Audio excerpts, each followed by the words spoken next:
ರಾಜ್ಯ ಕಾಂಗ್ರೆಸ್ ಸರ್ಕಾರಕ್ಕೆ 2 ವರ್ಷ ಪೂರ್ಣ ಆಗಿದೆ. ಹೊಸಪೇಟೆಯಲ್ಲಿ ಕಾರ್ಯಕ್ರಮ ನಡೀತಾ ಇದೆ. ಈ ಕಾರ್ಯಕ್ರಮದಲ್ಲಿ ಲೋಕಸಭೆ ವಿಪಕ್ಷ ನಾಯಕ ರಾಹುಲ್ ಗಾಂಧಿ ಅವರು ಮಾತನಾಡ್ತಾ ಇದ್ದಾರೆ. ನೋಡೋಣ. ಗಣ್ಯರೇ, ಈ ಕಾರ್ಯಕ್ರಮಕ್ಕೆ ಬಂದಿರತಕ್ಕಂತ ಕರ್ನಾಟಕ ರಾಜ್ಯದ ಮೂಲೆ ಮೂಲೆಗಳಿಂದ ಬಂದಿರತಕ್ಕಂತ ಎಲ್ಲ ಕರ್ನಾಟಕ ರಾಜ್ಯದ ಜನತೆಗೆ ಈ ಕಾರ್ಯಕ್ರಮಕ್ಕೆ ಮನಸ್ಪೂರ್ವಕವಾದಂತ स्वागत कोरता इದ್ದೇನೆ. कांग्रेस पार्टी की सरकार को 2 साल पूरे हुए हैं. कर्नाटक राज्यदल्ली कांग्रेस सरकार 2 ವರ್ಷದ ಅವಧಿನ ಈಗ पूरा ಮಾಡಿದೆ. और हमने चुनाव के समय आपसे वायदे किए थे. ನಾವು ಕೂಡ ಚುನಾವಣೆಯ ಸಂದರ್ಭದಲ್ಲಿ ತಮ್ಮೆಲ್ಲರಿಗೂ ಕೂಡ ಹಲವಾರು ಆಶ್ವಾಸನೆಗಳನ್ನ ಕೊಟ್ಟಿದ್ದೆವು. 5 गारंटी देने के वायदे किए थे. 4 ಗ್ಯಾರಂಟಿಗಳು ಕೊಡುವಂತ ನಿಮಗೆ ಆಶ್ವಾಸನೆ ನಾವು ಕೊಟ್ಟಿದ್ವು. बीजेपी के लोगों ने कहा कि कांग्रेस पार्टी ये काम पूरा नहीं करेगी. ಬಿಜೆಪಿ ಪಾರ್ಟಿ ಅವರು ಹೇಳಿದ್ರು ಕಾಂಗ್ರೆಸ್ ಪಕ್ಷ ಕೊಟ್ಟಂತ 5 ಆಶ್ವಾಸನೆಗಳನ್ನ ಯಾವುದೇ ಕಾರಣಕ್ಕೂ ಅವ್ರ ಕೈಲಿ ಈಡೇರಿಸಕ್ಕೆ ಸಾಧ್ಯ ಇಲ್ಲ ಅಂದ್ರು. प्रधानमंत्री ने कहा कि ये काम नहीं किया जाएगा. ಪ್ರಧಾನಮಂತ್ರಿ ನರೇಂದ್ರ ಮೋದಿ ಜಿ ಅವರು ಹೇಳಿದ್ರು ಈ ಒಂದು ಕಾರ್ಯಕ್ರಮನ ಕಾಂಗ್ರೆಸ್ ಪಕ್ಷ ಅನುಷ್ಠಾನಕ್ಕೆ ತರಕ್ಕೆ ಸಾಧ್ಯವಿಲ್ಲ ಅಂತ ಹೇಳಿ. हमारा पहला वायदा, पहली गारंटी गृह लक्ष्मी 2000 रुपए प्रति महीना 1 करोड़ महिलाओं को. ನಮ್ಮ ಮೊದಲನೇ ಆಶ್ವಾಸನೆ ನಾವು ಕೊಟ್ಟಂತ ಮೊಟ್ಟ ಮೊದಲನೇ ಗ್ಯಾರಂಟಿ ಗೃಹಲಕ್ಷ್ಮಿ ಯೋಜನೆಯನ್ನ ನಾವು ಘೋಷಣೆ ಮಾಡಿ ಕರ್ನಾಟಕ ರಾಜ್ಯದಲ್ಲಿರ್ತಕ್ಕಂತ 1 ಕೋಟಿ ಕುಟುಂಬಗಳ ಮಹಿಳೆಯರಿಗೆ 2000 ರೂಪಾಯಿನ ಪ್ರತಿ ತಿಂಗಳು ಕೊಡಂತ ಘೋಷಣೆ ಮಾಡಿದ್ವು. आज मैं खुशी से कह सकता हूं कि करोड़ों महिलाओं के बैंक अकाउंट में कर्नाटका की सरकार ये पैसा डालती है.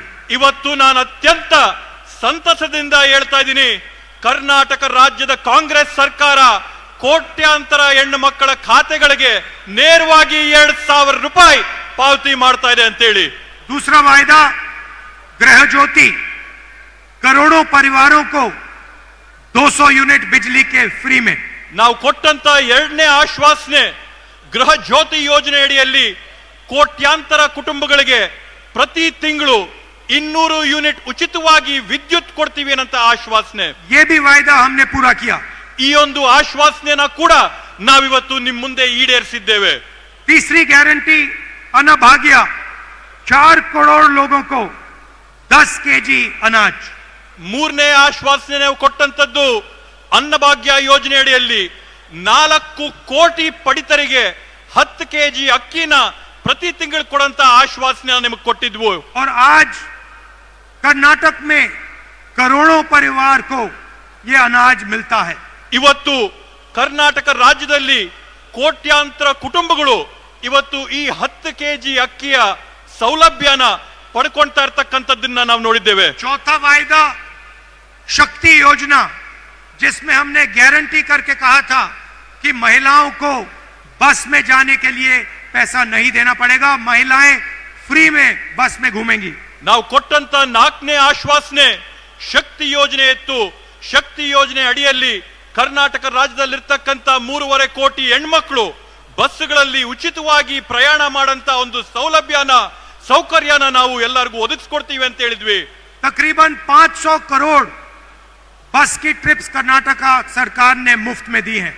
ಇವತ್ತಿನ ಕಾಲಘಟ್ಟಕ್ಕೆ ಕರ್ನಾಟಕ ರಾಜ್ಯದಲ್ಲಿ 500 ಕೋಟಿ ಉಚಿತವಾದಂತ ಪ್ರಯಾಣಗಳನ್ನ ಕರ್ನಾಟಕ ರಾಜ್ಯದಲ್ಲಿರ್ತಕ್ಕಂಥ ಹೆಣ್ಮಕ್ಳು ಪೂರೈಸಿದ್ದಾರೆ ಅಂತ ಹೇಳಿ ಹೆಮ್ಮೆಯಿಂದ ಹೇಳ್ತೇವೆ. और 5वां वायदा युवा निधि स्कीम, जहां हम 3 लाख युवाओं को महीने का 3000 रुपए देते हैं.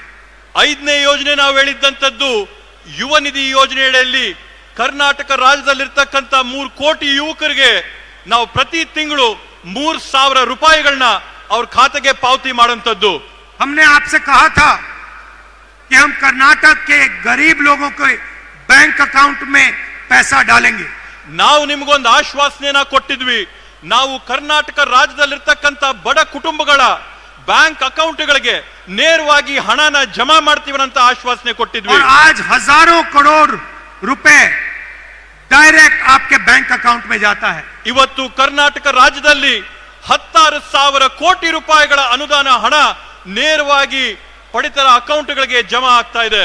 ये पैसा आप अपने बच्चों की शिक्षा में, अपने स्वास्थ्य में डाल रहे हो. ಈ ಒಂದು ನಾವು ಕೊಡ್ತಾ ಇರತಕ್ಕಂತ ಹಣನ ತಾವು ತಮ್ಮ ಮಕ್ಕಳ ವಿದ್ಯಾಭ್ಯಾಸಕ್ಕೋಸ್ಕರ, ತಮ್ಮ ಕುಟುಂಬಗಳ ಆರೋಗ್ಯಕ್ಕೋಸ್ಕರ ಈ ಎಲ್ಲ ಅನುದಾನಗಳನ್ನ ಹಣನ ಬಳಸ್ತಾ ಇರತಕ್ಕಂಥದ್ದು ನಾವು ನೋಡಿದ್ದೇವೆ. और यही हम चाहते थे कि जो आपका धन है वो वापस आपके जेब में जाए. ಇದೇ ನಮ್ಮ ಮೂಲ ಉದ್ದೇಶ ಇತ್ತು. ತಮ್ಮ ತೆರಿಗೆಯ ಹಣ ಏನ್ ಸರ್ಕಾರಕ್ಕೆ ಬರುತ್ತೆ, ಆ ತೆರಿಗೆಯ ಹಣ ಮತ್ತೊಮ್ಮೆ ನೇರವಾಗಿ ನಿಮ್ಗೆ ಹೋಗ್ಬೇಕು ಅನ್ನೋ ಉದ್ದೇಶ ನಮ್ದಾಗಿತ್ತು. बीजेपी चाहती है कि चुने हुए लोगों को हिंदुस्तान का पूरा धन मिले. ಬಿಜೆಪಿಯ ಉದ್ದೇಶ ಇರ್ತಕ್ಕಂಥದ್ದು ಈ ದೇಶದಲ್ಲಿ ಆಯ್ಕೆ ಮಾಡಿದಂತ ಕೆಲವೊಂದು ಕುಟುಂಬಗಳಿಗೆ ಮಾತ್ರ ಈ ದೇಶದ ಎಲ್ಲ ಸಂಪನ್ಮೂಲ ಆಸ್ತಿ ಸ್ವತ್ತು ಹೋಗ್ಬೇಕು ಅಂತೇಳಿ. और हम चाहते हैं कि कर्नाटक की जनता के जेब में, गरीब जनता के जेब में, पिछड़ों, दलितों, आदिवासियों, इनके जेब में सीधा पैसा जाए. ನಮ್ಮ ಉದ್ದೇಶ ಇರ್ತಕ್ಕಂಥದ್ದು ಹಣ ಯಾರ ಹತ್ರ ಹೋಗ್ಬೇಕು ಅಂತಂದ್ರೆ ಈ ರಾಜ್ಯದ ಅತ್ಯಂತ ಬಡ ಕುಟುಂಬಗಳ ಖಾತೆಗಳಿಗೆ ಹಣ ಹೋಗ್ಬೇಕಾಗಿದೆ. ಈ ರಾಜ್ಯದಲ್ಲಿರ್ತಕ್ಕಂಥ ಪರಿಶಿಷ್ಟ ಜಾತಿ, ಪರಿಶಿಷ್ಟ ಪಂಗಡ, ಬುಡಕಟ್ಟು, ಹಿಂದುಳಿದ ವರ್ಗದ ಕುಟುಂಬಗಳಿಗೆ ಈ ಹಣ ಹೋಗ್ಬೇಕು ಅನ್ನೋ ಉದ್ದೇಶ ನಮ್ಮ ಕಾಂಗ್ರೆಸ್ ಸರ್ಕಾರದ್ದು. जब हम पैसा आपके जेब में डालते हैं तो ये पैसा मार्केट में जाता है. ನಾವು ಈ ಹಣನ ನಿಮ್ ಖಾತೆಗಳಿಗೆ ಹಾಕದಂತ ಸಂದರ್ಭದಲ್ಲಿ ತಾವು ಈ ಹಣನ ಮತ್ತೊಮ್ಮೆ ಮಾರುಕಟ್ಟೆಗೆ ತಂದು ಖರ್ಚು ಮಾಡ್ತೀರಾ. इससे प्रोडक्शन बढ़ती है, ಇದರಿಂದ ಉತ್ಪಾದನೆ ಹೆಚ್ಚಾಗುತ್ತೆ. और गांव-गांव में पैसे का इंजेक्शन होता है. ಹಾಗೇನೆ ಪ್ರತಿಯೊಂದು ಗ್ರಾಮದಲ್ಲಿ ಕೂಡ ಹಣದ ವಹಿವಾಟು ಪ್ರಾರಂಭ ಆಗುತ್ತೆ. इस पैसे को आप अपने गांव में, शहरों में, कस्बों में खर्च करते हो. ಈ ಒಂದು ಹಣನ ನೀವು ನಿಮ್ಮ ಊರುಗಳಲ್ಲಿರ್ತಕ್ಕಂಥ ಕಿರಾಣಿ ಅಂಗಡಿಗಳಲ್ಲಿ, ನಿಮ್ಮ ಊರುಗಳಲ್ಲಿರ್ತಕ್ಕಂಥ ಸಣ್ಣ ಪುಟ್ಟ ಕಾರ್ಯಕ್ರಮಗಳಲ್ಲಿ ತಾವು ಬಳಸ್ತೀರಾ. और इस पैसे से कर्नाटक की अर्थव्यवस्था को फायदा पहुंचा है. ಈ ಒಂದು ಹಣದಿಂದ ಕರ್ನಾಟಕದ ರಾಜ್ಯದ ಆರ್ಥಿಕ ವ್ಯವಸ್ಥೆಗೆ ಸುಧಾರಣೆ ತಂದ ಆಗುತ್ತೆ. बीजेपी के मॉडल में वो 2-3 अरबपतियों को सारा का सारा धन पकड़ा देते हैं. ಬಿಜೆಪಿ ಅವರ ಉದ್ದೇಶ ಇರತಕ್ಕಂಥದ್ದು ಈ ಹಣವನ್ನೆಲ್ಲ ಕೂಡ 2-3 ಕೋಟ್ಯಾಧಿಪತಿಗಳಿಗೆ ಸೇರಿಸಬೇಕು ಅನ್ನೋಂಥದ್ದು ಬಿಜೆಪಿ ಅವರ ಉದ್ದೇಶ. ये अरबपति अपना पैसा गांव में, कस्बों में नहीं खर्च करते हैं. ಈ ಕೋಟ್ಯಾಂತೀಶ್ವರರು ಅವ್ರಿಗೆ ಸಿಕ್ಕಂತ ಹಣನ ನಮ್ಮಲ್ಲಿರ್ತಕ್ಕಂಥ ಗ್ರಾಮಗಳಲ್ಲಿ, ಪಟ್ಟಣಗಳಲ್ಲಿ ಖರ್ಚು ಮಾಡೋದಿಲ್ಲ. ये लंदन में, न्यूयॉर्क में इधर उधर एसेट्स खरीदते हैं. ಈ ಕೋಟ್ಯಾಧಿಪತಿಗಳು ಲಂಡನ್, ನ್ಯೂಯಾರ್ಕ್ ಇಂಥ ವಿದೇಶಗಳಲ್ಲಿರ್ತಕ್ಕಂಥ ನಗರಗಳಲ್ಲಿ ಬೇರೆ ಬೇರೆ ಆಸ್ತಿಗಳನ್ನ ಖರೀದಿ ಮಾಡ್ತಾರೆ. और आपका पैसा चुने हुए लोगों के हाथों में चला जाता है. ಮತ್ತೆ ತಮ್ಮ ಹಣ, ತಮ್ಮ ತೆರಿಗೆಯ ಹಣ ಕೆಲವೊಂದು ಆಯ್ಕೆ ಮಾಡಿದಂತ 3-4 ಜನರ ಖಾತೆಗಳಿಗೆ उनके ಹೊರಟೋಗುತ್ತೆ. मॉडल में रोजगार खत्म होता है, हमारे मॉडल में रोजगार पैदा होता है. ಅವರು ಮಾಡ್ತಕ್ಕಂಥ ವ್ಯವಸ್ಥೆಯಲ್ಲಿ ಉದ್ಯೋಗಗಳು ಮುಗಿಸ್ತಾರೆ. ನಾವು ಮಾಡಂತ ಒಂದು ನಮ್ಮ ಕಾರ್ಯಕ್ರಮದಲ್ಲಿ ನಾವು ಉದ್ಯೋಗಗಳನ್ನ ಸೃಷ್ಟಿ ಮಾಡೋಂಥದ್ದು ಮಾಡ್ತೀವಿ, ಸೃಜನೆ ಮಾಡ್ತೀವಿ. उनके मॉडल में अगर आप बीमार होते हो तो आपको कर्ज में डूबना पड़ता है. ಅವರ ಒಂದು ವ್ಯವಸ್ಥೆಯಲ್ಲಿ ನೀವೇನಾದ್ರೂ ಅನಾರೋಗ್ಯ ಆದ್ರೆ ನೀವು ಸಾಲದ ಒಂದು ಸಿಳುಕಿಗೆ ಸಿಕ್ಕಿ ನಿಮ್ಗೆ ಅತ್ಯಂತ ತೊಂದರೆ ಆಗುತ್ತೆ. हमारे मॉडल में आप बीमार होते हो, आपके जेब में पैसा होता है इलाज कराने के लिए. ನಮ್ಮ ಒಂದು ವ್ಯವಸ್ಥೆಯಲ್ಲಿ ನಿಮ್ಗೇನಾದ್ರೂ ಅನಾರೋಗ್ಯದಿಂದ ಬಳಲ್ತಾ ಇದ್ರೆ ನಿಮ್ ಜೋಬಲ್ಲಿ ನಿಮಗ್ ಖರ್ಚು ಮಾಡ್ಕೊಳಕ್ಕೆ ನಾವು ಕಾಸು ಹಾಕ್ತೀವಿ.